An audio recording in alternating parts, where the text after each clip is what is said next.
আমার নাম বিচারপতি শামসুদ্দিন চৌধুরী মানিক। বিচারপতি শামসুদ্দিন মানিক, মানিক কে?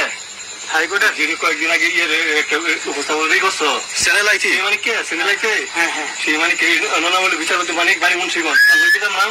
পিতার নাম মরহুম আব্দুল হাকিম চৌধুরী। আব্দুল হাকিম চৌধুরী। গুড। জি। আপনি এই যে পালাইতেছেন কেন বলেন? ভয়ে পালাইতেছি। কার বইয়ে? আর প্রশাসনের ভয়ে। প্রশাসনের বইয়ে? ওই একটা মেয়ে বলছিলেন যে ইয়ের বাচ্চা দীপ্তি চৌধুরী, ওইটা আমি খবর চাইছি। নামটা বলার পরে আমি বলি আপনাকে, হ্যাঁ, আমি এই দেখাচ্ছি। হ্যাঁ। এই রুগী। কিসের? আমি তো অত রুগী নেই, মিডিয়াতে তো খুব সুন্দর। আচ্ছা আচ্ছা শোনেন, আপনার কাছে এই মুহূর্তে এরা যখন ধরছে আমাদের প্রতিনিধি কি কি ছিল সাথে?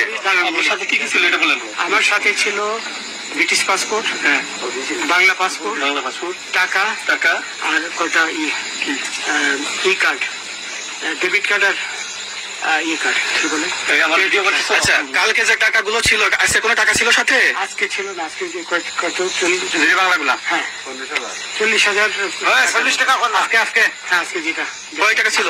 ব্যাগে নেই, এই ব্যাগ কেন, ওই ব্যাগ কেন, রশিদ 40,000 ছিল, ওই ব্যাগ কেন, এই ব্যাগ কেন, 40,000 টাকা ছিল।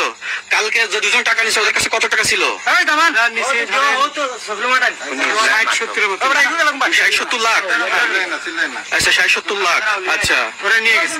নিয়ে গেছে দুটোকে। নিয়ে গেছে। নৌকালাও সাথে নিয়ে নিছে? হ্যাঁ। নৌকালা এবং ওই লোক দুইজন সাথে একসাথে নিছে? না, ওই দুই ছোকরা নিয়েছে। রাজু, নৌকালা কেউ আছে? রাজু, হ্যাঁ রাজু, না, কেউ ছিল না। আচ্ছা, 60-70 লাখ। হ্যাঁ, ওনাদের ফোন নাম্বার আছে আপনার কাছে? জানা দিছে? কিছু নাই, আমার ফোন নাম্বার সব নিয়ে গেছে। বিচারপতি কাউন্টার দিবেন না, সত্য কথাটা বলেন। আপনি কত টাকা কন্টাক্টে আসছেন?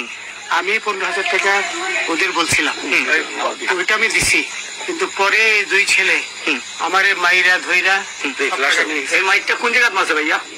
বর্ডারে আনিয়ে মারছে না ভিতরে, তারের ভিতরে, ইন্ডিয়ার ভিতরে? ইন্ডিয়ার ভিতরে। আমরা তো ইয়ের নামে, আমাদের বাংলাদেশের অনেকের নামে আমরা অনেক অন্যায় করছেন, জুলুম করছেন, এটা সঠিক? আমি জুলুম করি নাই, আমি বিচার করছি। আচ্ছা, এগুলো আইন আইন আইন প্রক্রিয়ায় চলবে, এগুলো আমরা কিছু কথা বলতে পারি না। চলেন ভাই, বিচারপতি হিসাবে আচ্ছা, বাকি যা জিজ্ঞাসা করার আমাদের ঊর্ধ্বতন জিজ্ঞাসা করবে, আমরা যাই এখন।